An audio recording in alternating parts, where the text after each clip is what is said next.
Hello and welcome to Fine is a Four-Letter Word. Today, my guest is someone who has been a friend for a very, very long time. Like, she's the one who knows where all the bodies are buried. Welcome to my longtime friend going all the way back to college, Helene Masyr. Hi, I'm so Lori. happy to have you. Oh, Hello. so happy to be here. We've come a long way. We have certainly come a long way since college and who we were then and who we are now. And that's such the amazing thing is that our friendship has endured. And it's like we could just pick up. I mean, there were years that we didn't talk Yeah. I, and I we don't weren't in know. connection. Have we even seen each other since college? You know, I think you're right. We haven't. That's that. And through the beauty of video chat, we can do that. But no, I don't think. Oh my gosh, that's Yeah. insane. But it feels like we have. Yes. Yeah. Yeah. It's a special Crazy. friendship. We can just kind of pick up and go. Yeah. Yeah. Yeah. It's really amazing to have that. And I'm very grateful for it. Me too. So let's get into the fine to fantastic chatting part Sure. of, and I'll start with the question that I always start with people. And the reason I start with this question is because I'm interested in how the beliefs that were instilled in us when we were younger, when we were growing up, then play out in keeping us or putting us in that position where everything's fine and then keeping us there for so long. So what were the beliefs that were instilled in you as you were growing up? And that's such a great question, and it really had me reflecting about that. And I think my mom was a stay-at-home mom, and her life was the kids. So I never saw her as a professional or really doing anything for herself. It was all about the kids, and she was that way till she passed away. It went from the kids to the grandkids. Um, and I also remember overhearing her talking to someone saying that my dad said that he would pay for my brother to go to Harvard, but not one of his daughters. Ooh, And I didn't realize like how much that stuck with me. I never asked my dad about it. I don't think I ever will. But that was the belief that I grew up with was I think women were inferior in some aspect wow. to men, and it wasn't as important for women to have a career and be powerful and reach for the top. So I think Wow. now That it wasn't is, explicitly taught, but I yeah. implicitly that's the messages I believed I received as I also look back at some of the decisions I've made in my life. Yeah. And I don't think most of the beliefs are explicitly drilled into you. It's things like that you overhear or comments, actions Yeah. that just play out that create those beliefs. Mhm. Yeah. Wow. Yeah. Okay. So then what did that lead to? I mean, obviously you went to college because we Yes, went to I college did. together. I went, Not and at it was Harvard though. Harvard, Wait, but it was Harvard on the Potomac though. yes, it was. And I believe I was where I was supposed to be because I wouldn't have met you and all the other great Yeah, and a people. lot of other people that I know you're still friends with. Yeah, so that's it was fine. I got my university education, um, and I actually, and I don't know I've ever said this out loud to anybody, and you were my friend at the time. I met my then ex, my now ex-husband. I met Yeah. him. He was, at the university as well, and I had this fear that I would not be able to find a job and make it on my own. And my ex is, like 6 years older than me. So he was finishing grad school and on, doing his thing.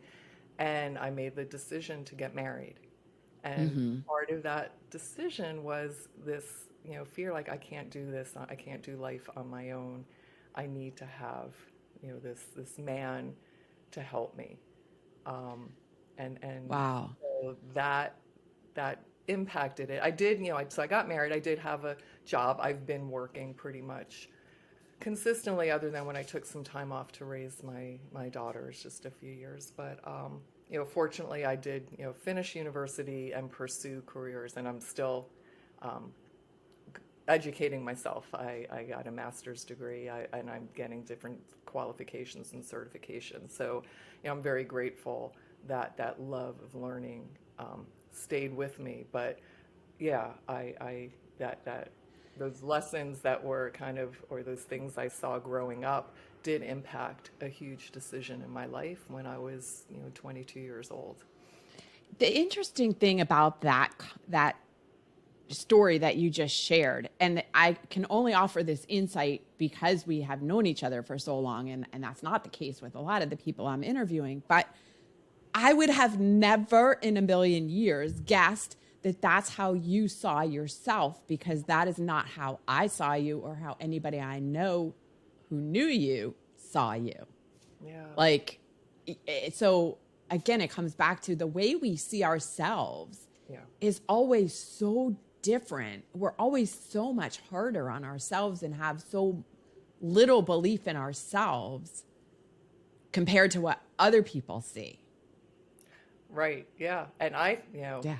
sure. And we hide it, we hide Right. that, and, you know, kind of have to portray something else. But yeah, inside I was a terrified child. Wow. So, yeah. So then you found safety and security in that relationship. Yes. Yeah. Safety, security, some stability. Hmm. And then, once that was there, like I had my jobs and I loved my career and the things that I did. But Yeah. the thought of paying bills, and honestly, I didn't even start doing that on my own until I was in my mid 40s. Yeah. And that's not unusual either. Yeah. Like, yeah, it's, a lot of women do that. Like they just kind of give, I won't say give up control, but it kind of like Yeah. it, but at some point, I mean, it makes a little bit of sense because you have a division of responsibilities. You were raising the four children. Hmm. And so it would completely make sense that he would manage the financial part of things. Yeah. Yeah. And, but now, like, I love, I'm probably one of the few people in the world, like, when I have to pay my rent, it's like, yes. That's awesome. Working and maintaining my home and paying my rent and all my bills and taking care of my car and all these things that at 22, like I said I couldn't do. I had told myself this lie, I couldn't do it. And Yeah. in my 40s, I realized it was one big fat lie. What was it that made you realize that it was a lie? Well, I had no choice. I separated. I had to leave my ex-husband. He was abusive verbally and emotionally abusive. So I finally got to the point where I just couldn't live with him anymore. I was dying inside and afraid that I would actually physically die. So I just had to bite the bullet and leave. It was all right. I stay and I die, or I go out on my own and see what happens. And like all of a sudden I had these wings that I didn't know I had. And I look around even today, like every day, it's like, this is my place. Like I Yeah. don't need anybody to help me make my decisions. So even What all what was it? Was there like a specific incident that happened that made you go, okay, no, this is the line and I am done? Yeah, absolutely. So I knew from, and you all remember, like I was cautioned by my friends, are you sure you want to marry him? Don't marry him. But I was in love, in love. And so I knew early on, but you think I'm a fixer. And so, you think you can change or fix somebody. And then at some point I knew like I couldn't stay, but I was going to stay till my youngest graduated high school because I didn't want to put my children through, a separation and divorce. But one Sure. day, something happened, and my youngest, who was probably 9 or so at the time, said to her dad, Daddy, you need to take care of mommy. And I was like, holy crap. What am I showing my daughters if I stay Mm. in this? Because they're seeing this isn't right. Yeah. So that was my like frying pan over the head moment. And I was like, Yeah. yeah, no, I as hard as this is, Thankfully, only figuratively. yes. And yeah, and Given. I just like the worst thing for me at that point I realized was if my daughters end up in the same kind of relationship that I was in because of looking at me, they saw it was okay. Yeah. So mom in me Yeah. was like, no, this is not okay. And having four girls, I realized I needed to stand up for them and for myself. So that was when that line was like, nope, no more. Okay. All right. And that was, how long ago was that?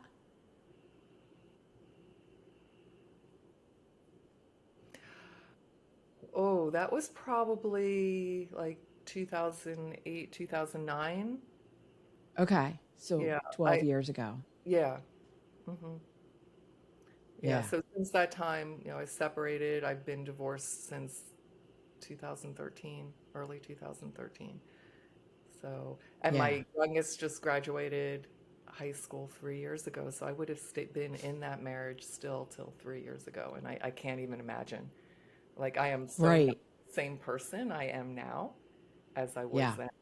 And I'm so happy and grateful. Yeah. I mean, so much growth has happened since Yeah. then. And I'll just say, too, again, like nobody knew. I mean, again, maybe because we weren't really in touch that much when you were living all over the world, travel in different countries all over the world. So we weren't in touch that much, but none of us knew that that was going on. And even the people, well, some saw it. I found out later, like people weren't surprised when I left Yeah. him.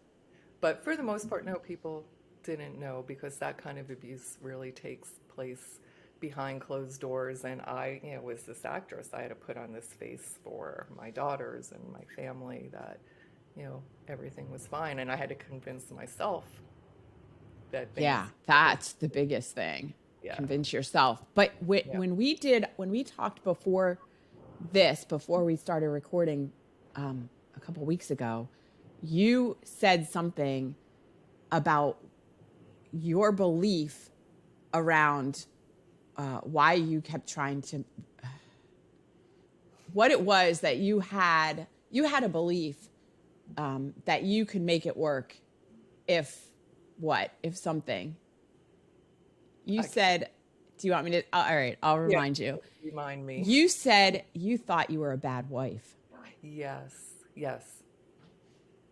Well, I did, and I thought I was a bad wife and a bad mother because that's what I was told. And sadly, I had some very dear friends when I was living in one country, American friends, and they were very concerned and they cornered me one day at the gym and they said, you need to go for help. You need to go to counseling. They were afraid like I was going to get sick and have cancer because of everything I was dealing with. They Mm, saw. yeah. Uh, and so I did go to a counselor, an American counselor in this other country. And basically, she had me working on doing things to be a better wife. Oh, Write notes geez. for his lunch, call him during the day, and I would do that. And I'd call during the day and he wouldn't answer or he'd hang up on me. So, Wow. um, So it yeah, just so I, compounded and made it worse. yeah, because I think this emotional and verbal abuse, like I used to wish people could see, like I had scars. If I Yeah. had a black eye or something, people would know. But I was living this great life. We were moving all over the world. I had beautiful houses and house help, and it was a good Hmm. life. And so how could I not be happy in this marriage? And so I Right. think outsiders, who were not really close or who didn't understand the dynamics of emotional and verbal abuse. Yeah, so for a long time I thought it was me.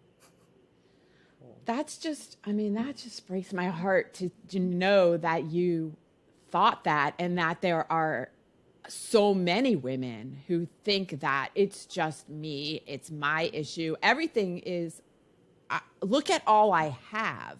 Like, I have nothing to complain about because I have all of these material things and life looks so good from the outside. So I have nothing to complain about or nothing to be concerned about, or like I should just stuff it down. It's my problem. It's my issue that something's wrong with me. And and when you're in this kind of relationship with a narcissist who is abusive, if I would Hmm. say, I'm feeling sad, we're not communicating well, I'm feeling sad, I would get, no, you're not. You're not sad.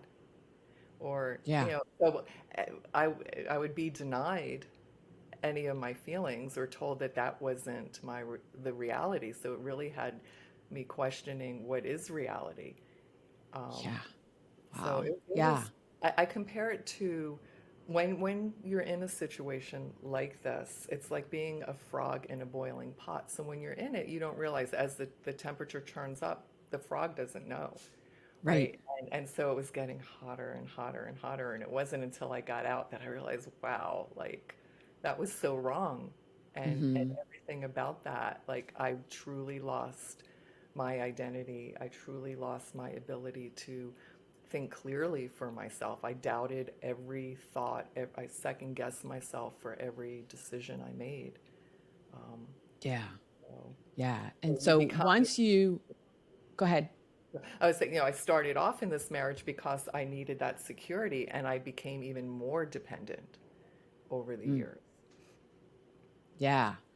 And so once you made that decision to get out, what what did you need to go through to in terms of taking care of yourself, of in terms of um having to, that personal self-care that you had denied yourself for so long? I would imagine you had to do some things to get yourself to a point where you're like, okay, I got this.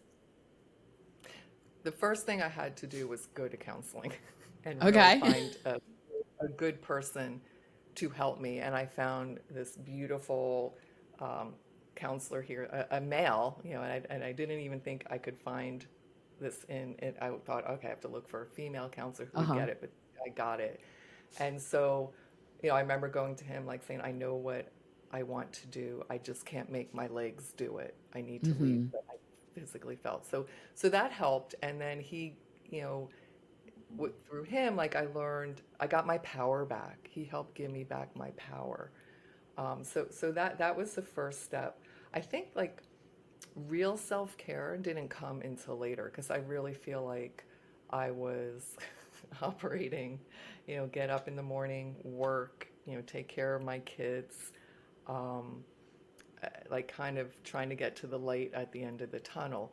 But I did like music through songs, like that would inspire me and feed me. I would find like quotes that were Mhm. inspiring, and I would put them around on sticky notes around my bed because some Yeah. mornings like I just didn't want to get up. I was like, I can't get up, but having those quotes or those words of inspiration helped me to get up. Um, Yeah. Okay. Were so, there exercises that the counselor gave you to do in the ooh, very beginning?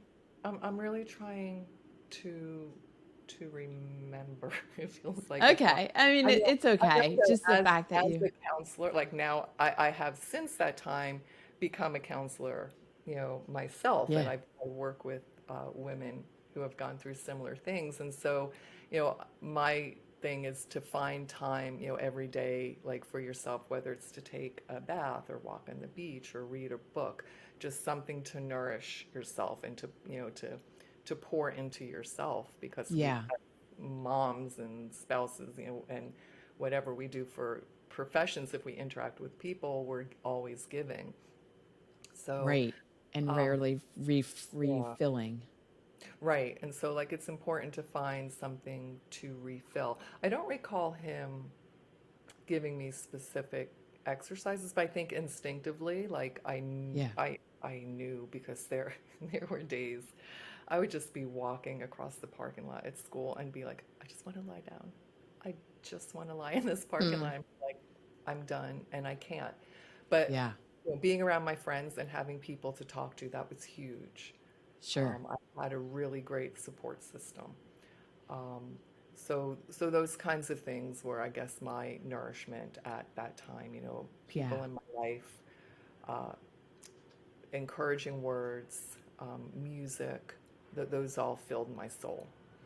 And that's such a key point too, that having that support circle, even if it's just one or two people. There were some statistics I read a few years ago about how few people have even one person Yeah. that they could potentially call in the middle of the night, like somebody who they are Yeah. such good friends with that they could do that. And that shocked me because I am very fortunate, I guess, to have a pretty big circle of people that I could put in that box or put in that role. But I think, yeah, I mean, that Yeah. feeling of isolation, I can't imagine having to pull yourself out without having some other kind of support beyond just a counselor. Right. No, and I agree 100%. Like I would not have been able to get through the way I did without, those few people that I can call in the middle of the night or I knew that had my back. And one of them, I remember she moved away from here. Devastated. I mean, we're still able to communicate, but she was Sure. a person here, and I just felt like this rug had been pulled out, and it's like, I can't do it, I can't do it. But there were others. So, Yeah. yeah, relationship is so key, for anything with well-being, anything that we're going through life. And I tell the students that I work with, like, um, all you need is really a couple, right? Yeah. I am fortunate I have more than one or two, but if you've got that one or two, you know, people that have your back, it's a blessing. It is. It is. And that's the great thing about too, if even if you don't have that much, there are support groups Yeah. that you could find Hmm. of people who can, all different kinds of organizations that can provide that kind of support. And it's a matter of looking for them and reaching out. Yeah. And that I'm glad that you mentioned that because I didn't go into any groups. I just did individual. Hmm. Later, as a therapist, I've led groups. Okay. I've facilitated them, and I'm like, wow, this would have been so powerful in the Hmm. midst of my pain and trying to find my way. Because the sharing the stories, like I had wonderful friends, but they had not walked my Yeah. walk. Right. But the power of having somebody with you who's walked it and who's felt it is like amazing. And it's, yeah. Yeah. There It, are all kinds of support groups, no matter what you've yeah, gone through. yeah, There are other people who have been through it too, and that are willing to help yeah, you move yeah. through to the other side too. Yeah, that's a really important thing to mention. And that, I mean, that's kind of the purpose of this podcast too, Hmm. is that to share these kind of stories to help people who are listening to know that you're not alone. This Yeah, is, and there's no shame in whatever it is you're experiencing. yeah. There's no Well, shame, and people are around to help you. exactly. And what helped me was finally I went to a therapist who gave me a book about verbal and emotional abuse. And it was like, wow, this is real. Everything I've been feeling, it's a real thing. It's Yeah. not in my head. And I read, little stories of survivors of verbal and emotional abuse. And that really helped to, make me feel like I'm not alone. And there is something about this sense of like this shared humanity and even though somebody's story might be a bit different, Right. it's this shared humanity. And I have a friend who used to say, no pain is wasted. And I truly believe like walking through these hard things, just it helps us to be able to then turn around and kind of help somebody else through it. Yes. It's not a wasted, it was hard. I really wouldn't wish it on anybody, but I don't think I would trade it because it's really helped me realize my strength and define who I am. And Yeah. now I can be there for other people who, Right. Makes you who who that's, you are today, which is an even better version of yourself than ever before. it's a version that I didn't even know that was there, right? Yeah. From my childhood beliefs and everything. So um, I have one of my tattoos is a butterfly, and I had a friend say, Helene, you're like the caterpillar in the cocoon, And when, the butterfly's getting ready to come out, it's like shaken up and it's Yeah. uncomfortable, but when it comes out, it's a beautiful butterfly. And when I finally felt like I've come out as that beautiful butterfly, I got that tattoo to always remember like that's who I am. So, That I love that. That's such a fantastic analogy too. yeah. All right. So we will end it there. But before we wrap up, the question I always ask, what is the song that you listen to that gets you hyped up, pumped up, completely like gives you energy whenever you need it? Like you can't sit still when you hear this song. What's your song? So the song is "I Will Survive" by Gloria Gaynor. Ah, Um, yes. yeah, it just I feel like it's my story. It's Um, perfect. so I would also say not just survive, but I will thrive. Yes. Oh, So yeah. You got to take it that extra step. yeah, yeah, Yeah, because surviving is not living. yeah, yeah. So survive, and in my mind, I think thrive, and I feel like it's just such a powerful song. Yeah. All right. We'll put a link to that in the show notes. And if people want to get in touch with you, where's the best place for them to find you? Um, I have an email, and I'm on Facebook.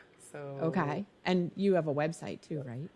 no, not yet. Oh, you're still working on that. Okay. No Still problem. working on the website, but Facebook and then email. I do have Instagram, but I was just telling somebody this morning I'm not on it so much. I'm trying to balance my like getting sucked into social media.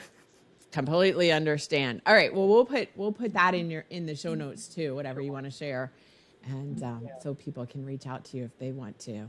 Yes, and Fantastic. that would be great because I'd love, to hear from other women or men who have gone through Yeah. something similar. Yeah. All right. Well, thank you for joining me today on Fine Thank is a you, four-letter Arlene. word. Thank you for having me. All right. Take care. You too.